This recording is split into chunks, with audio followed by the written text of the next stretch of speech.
This program is sponsored by Tim Hortons and Cold Stone Creamery, Oxford. Tim Hortons, a place good neighbors meet and eat. Fresh coffee and pastry served 24 hours a day, and great luncheon and soup specials served daily, and friendly service always. We're here at Independence Village with Dorothy Morse. Dorothy, are you keeping warm in this sub-zero temperature we're having these days? Yes, I am. That's good. Now, you're actually a fairly newcomer to Independence Yes, I Village, am. aren't you? Yes, I lived in Village Manor in Oxford for 32 years. 32 Yes, since years. my husband died. Oh, I see. And I didn't want to leave it either. But I couldn't, they don't have an elevator, and I couldn't go just step up this one little step without falling. So you needed a different Yeah. situation. Is it working out pretty well for you so far? I think so. Oh, that's good. And That's we don't have to cook so much. good. Well, tell me a little bit about your past. Where were you from originally? I was born in Evansville, Indiana, and when there wasn't any work down there for my dad to do, and my uncle that lived in Michigan on Newman Road, I think that was the road, he told my dad, there's work up here. So we came up, my dad came up first, and then my mother brought 4 of us up here. Now, what kind of work did your dad do? Well, first I think he just, well, I don't quite know what he did in the factory. Worked at General Motors. Okay, a factory worker. But then he, as the time went on, they told him he was a metal sorter. He could take a piece of metal and tell you what it was, like iron or steel or whatever. Now, Dorothy, what was your maiden name? Kaffenberger. Kaffenberger. Is that a German name? Yes. Was your dad from Germany? No. No, he was born Illinois, in Illinois? And my mom was born, she's an Irish person. Oh, an Irish. I don't want to tell you her name, because her maiden name, because they ask you sometimes, you know, when you have a lot of finances or something, to tell them your mother's maiden name. So, but she was Irish. Okay. Did you ever try and trace your family back just to see how far you could go? You know, when did they come to the United States? Do you know? I don't know. I know my my husband's family came over. They from England. They were from England. Right. But I don't know when mine came over. My daughter's doing a little bit genealogy. Is she? But I don't think, excuse me, I don't think she's found too much of that. Okay, so when you were 4 years old, you came here from Indiana. And where did you live when you came here? Like I think it's Newman Road. I'm not sure. Out here in Oxford? No, or?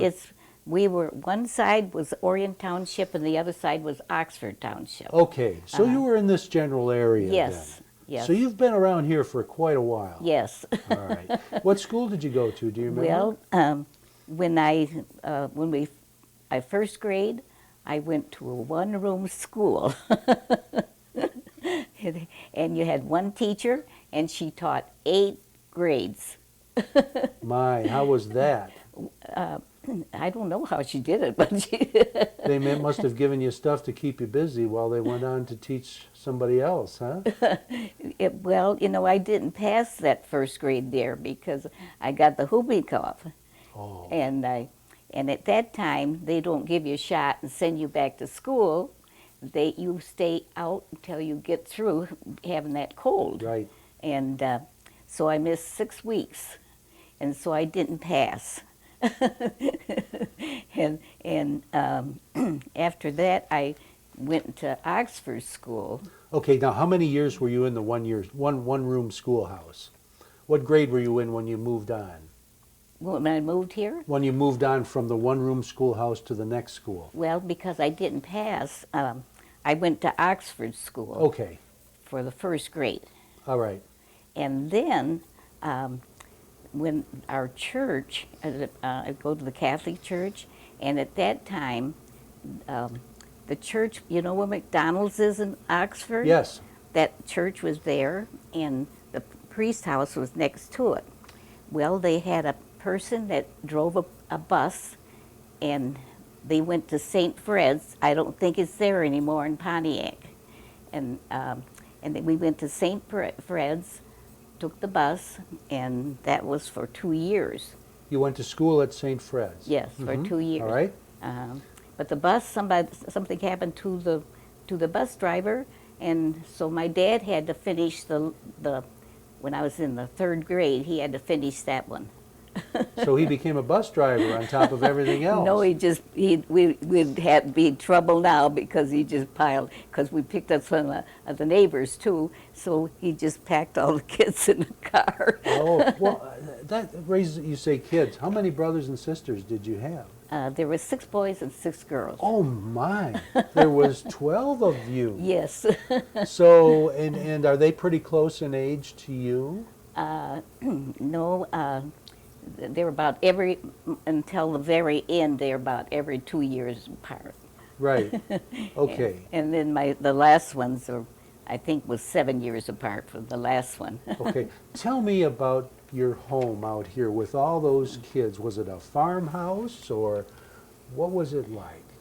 Well, see, we didn't have them right away when we came up here. Okay. And we lived in this house that my uncle, the one that called my dad up here.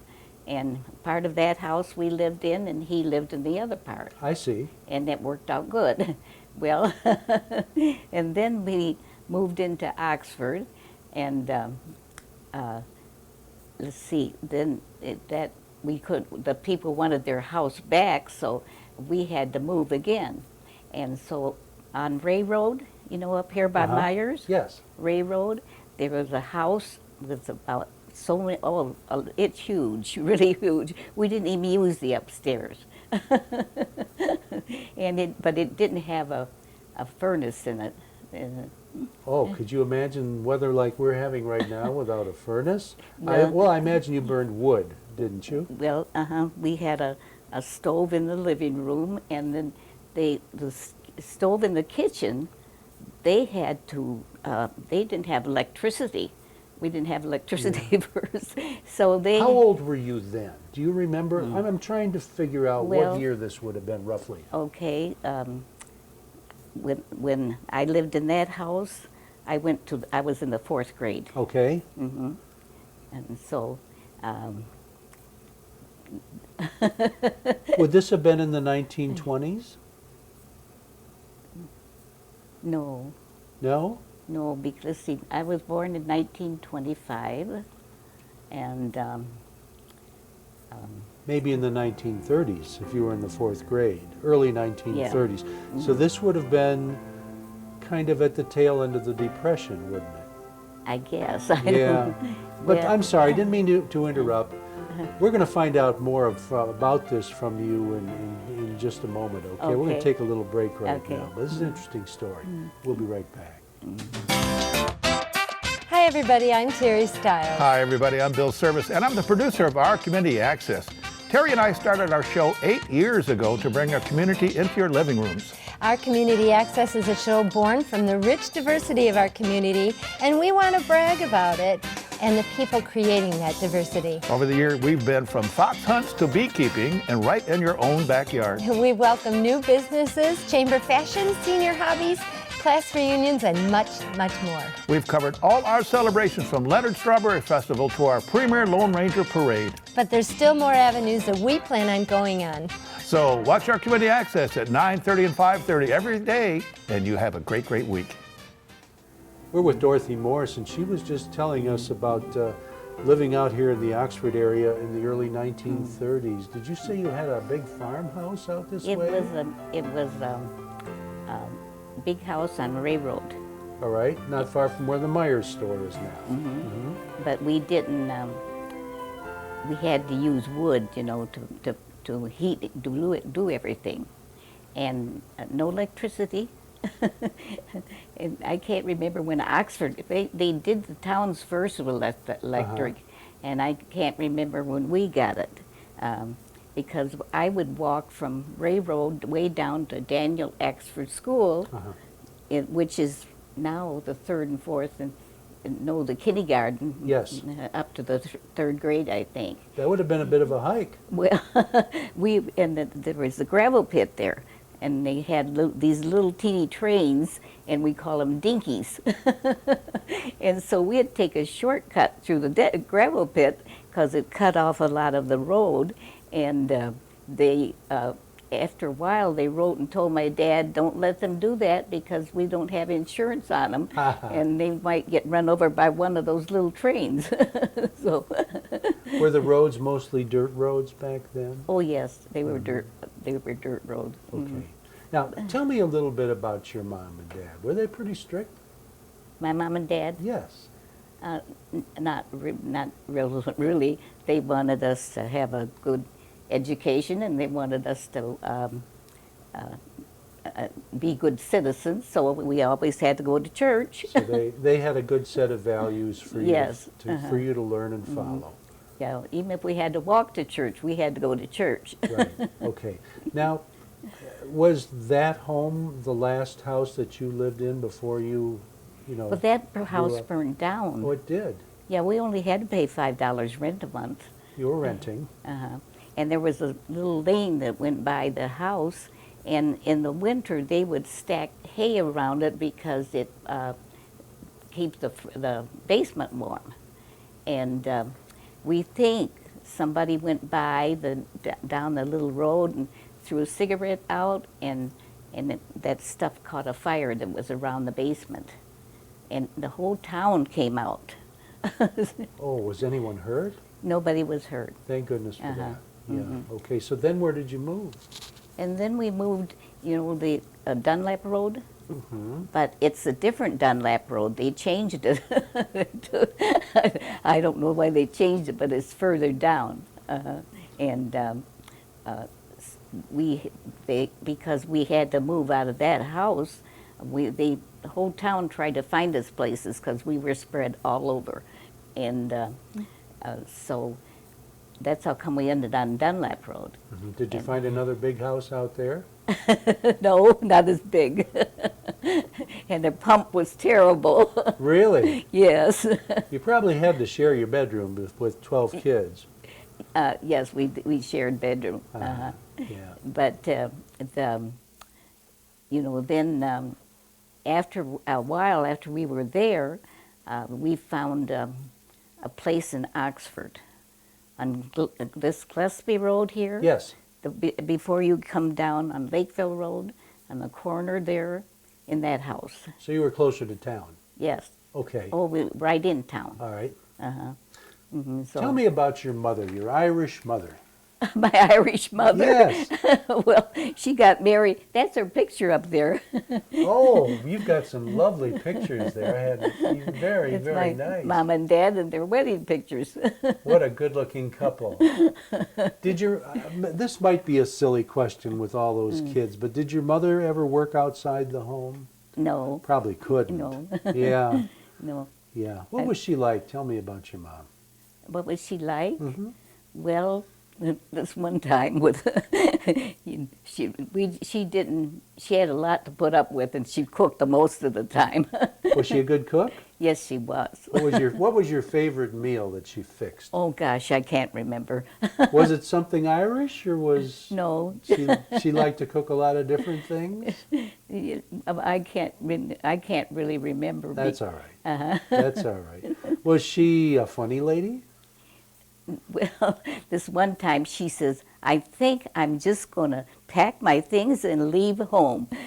She was that frustrated. I think we all get to that point once in a while, don't we? and so somebody come up, can I go with you, Mom? Isn't that funny? We all, she says, after everybody says, can I go with you? She says, I might as well stay home. You guys go. Yeah. What'd your dad say about all that? Well, he worked most of the time, and then we always had a garden. We always had a garden. We raised a lot of our food. Did you help out with that? Yes, I had to pull weeds. You were the weed puller. I hated that job. Yeah. Right. Now, okay, so what high school did you end up going to? Oxford High School. Okay, and you graduated from Oxford High School?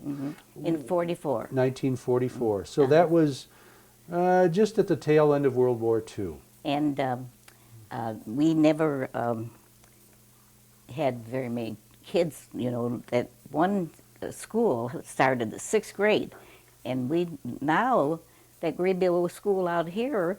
That's almost like a college, isn't it? It's so big. It's a beautiful campus, though. I know. But it was better then because you knew all the kids practically. Yeah, I was going to ask you how many kids were in your graduating class. Do you remember? I think there was about 50. About 50. So you would know them all. And you probably were over at each other's houses, you know, all Well, of them. after when I went to school, there was a drugstore called Van Wagner's Drugstore. Yes. And it had a soda fountain in it. And Gertie Curtis and myself, we worked in a soda fountain. So you made a few extra bucks that way. Not very much. Yeah. But it, you know, it helped. Okay, so when you graduated from high school, it was towards the end of World War II. What did you do then?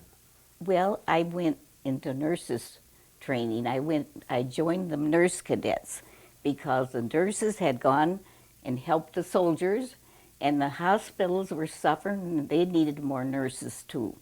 And so I joined the nurse cadet, and the government paid for your education and your food and your place to stay, and gave you a little bit money, little teeny bit money. Where did you go for that training? I went up in Detroit, first year in Detroit, at Mercy College it was called. Yes.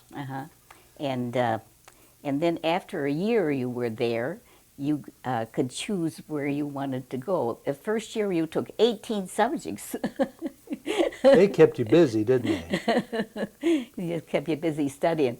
And then after you could go someplace else, everybody picked a hospital close to home. So I picked St. Joe's there in Pontiac. Okay. They didn't have any place for the nurses to stay, so some stayed in the back on the first floor, and some stayed in the basement.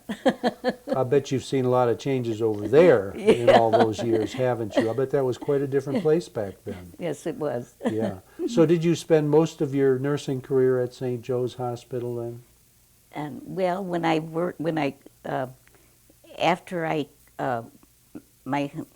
husband, he got out of service before I graduated, so he had to wait because you couldn't get married at that time and be in St. Joe's in the nursing thing. Really? Yeah, you got kicked out if you got married. Interesting. And so I had one more year to go. Yeah. So Now, what was your husband's first name? Marshall. Marshall, He had okay.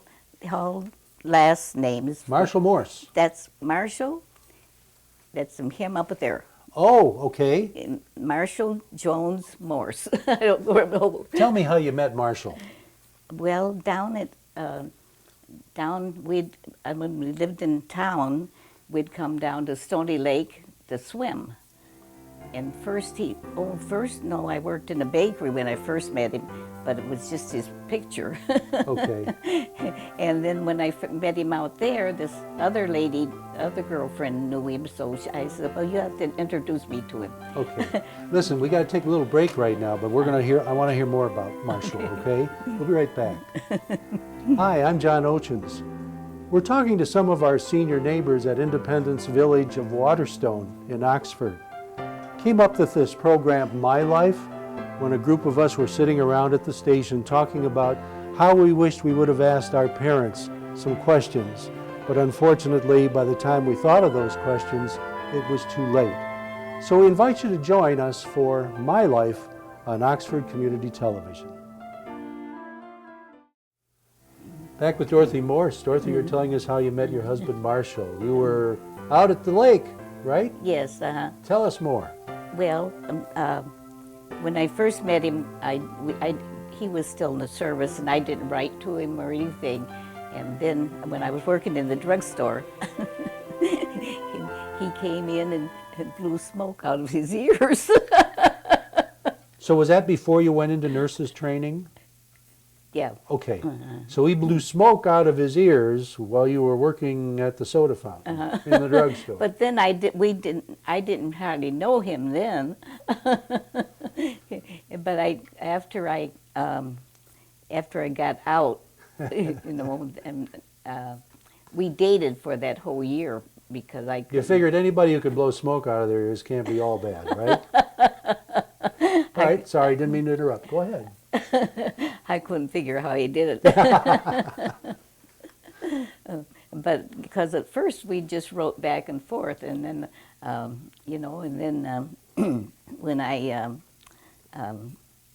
after a while we started dating, and but he had to wait for a year for me to get out of nurses training, and then we got married. I see. 1947. 1947. So by then the war was over with and everything, and He was out. he was out. He was out for a whole year. Okay. Uh-huh. So what did he do once he got out? Where did he work? Well, he went to Coyne Electric School before he went in the service.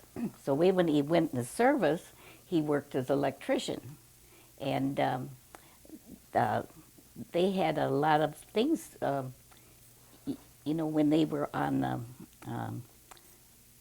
the Coast Guard, they just didn't walk along the coast. Right. They had to go in front of a ship if they were carrying men or equipment. They'd have to go in front. If you're in the Coast Guard, you had to be the ship that went in front of them in case there was a torpedo. Right. So he was in the Coast Guard? Yes. Okay. He was in the Coast Guard. Okay. So he was an electrician then, right?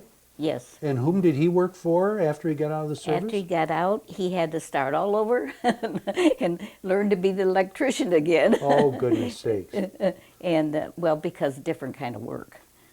Did he end up going He was into construction or No. the auto industry or? No, he always worked as an electrician, and because then sometimes they would give him, after you got your journeyman, sometimes they'd give you a person below you, you know, so you can keep track of them. So An apprentice.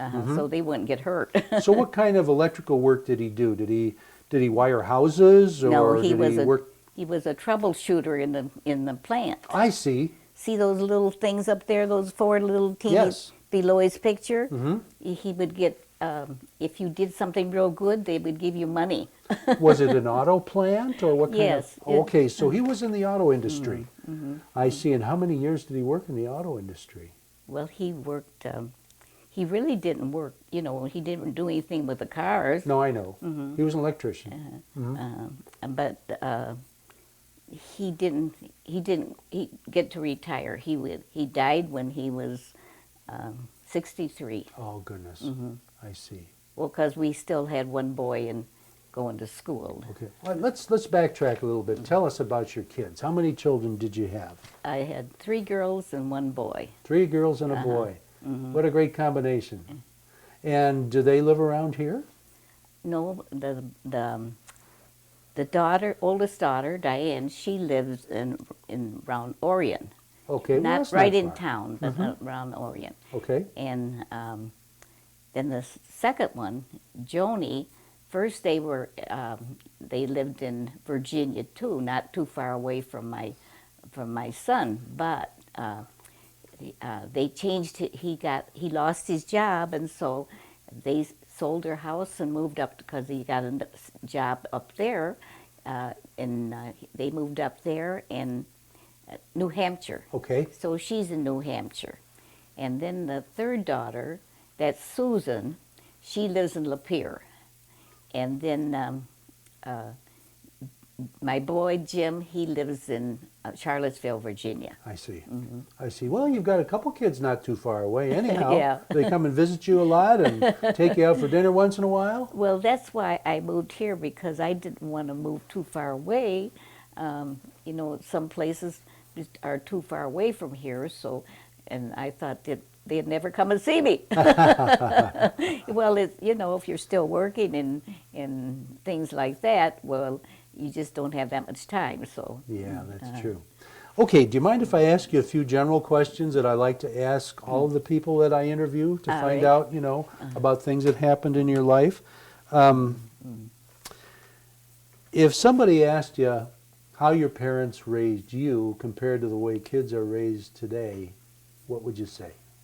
Well, I think they had it easier because today the kids have so much stuff they can do on and get in trouble on with the computers and stuff and the telephones and Facebook and stuff like that. So Are you trying to tell me they didn't let you text at the dinner table? no, Just kidding. no. But that's a challenge. We always had to today? say a prayer before we ate. Not a bad move. Not a bad move.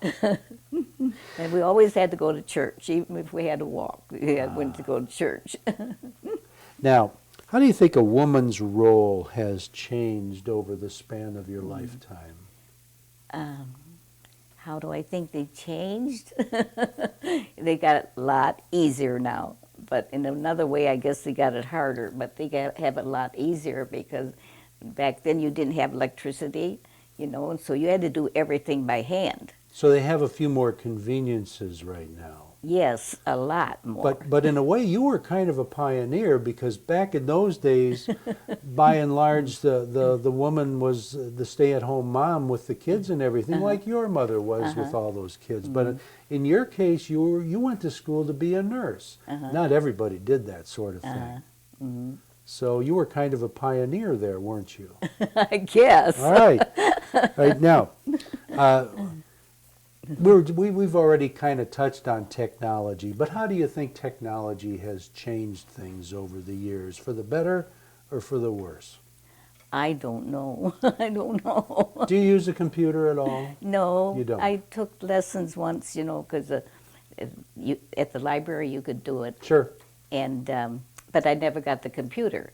I thought I won't have time, to do it by the time I do everything else. So I didn't do it. Okay. Well, that's all right. That's all right.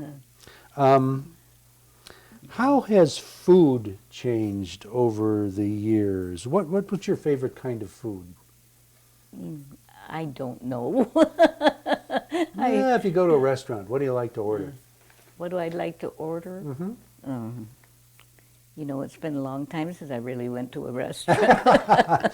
Do you like cheeseburgers or spaghetti or Well, I think goulash? I don't like great big hamburgers. I don't like a whole lot of meat. So I like other things better. But now some of the vegetables I can't chew, so that makes it hard. Do you do any cooking for yourself here? Once in a while, if I I have to go someplace and I might miss their dinners, or then I can have this. I like that turban chicken. Oh, I do too. That's good. And then I have a little something else with it, like the potato salad, and that's real good. Good. Well, we're getting close to wrapping it up here, but I have one last question for you. If you had to give a piece of advice to the kids of today, what would it be? Say your prayers and be good citizens and like United States, and don't tramp on the flag or anything, and don't get in jail, and don't drive too fast because you might get hurt. In other words, toe the line. Hey, it's been a pleasure having you with us, Dorothy. Thanks a lot. You're welcome. Okay. Thanks for joining us. This program is sponsored by Tim Hortons and Cold Stone Creamery, Oxford. Tim Hortons, a place good neighbors meet and eat. Fresh coffee and pastry served 24 hours a day, and great luncheon and soup specials served daily, and friendly service always.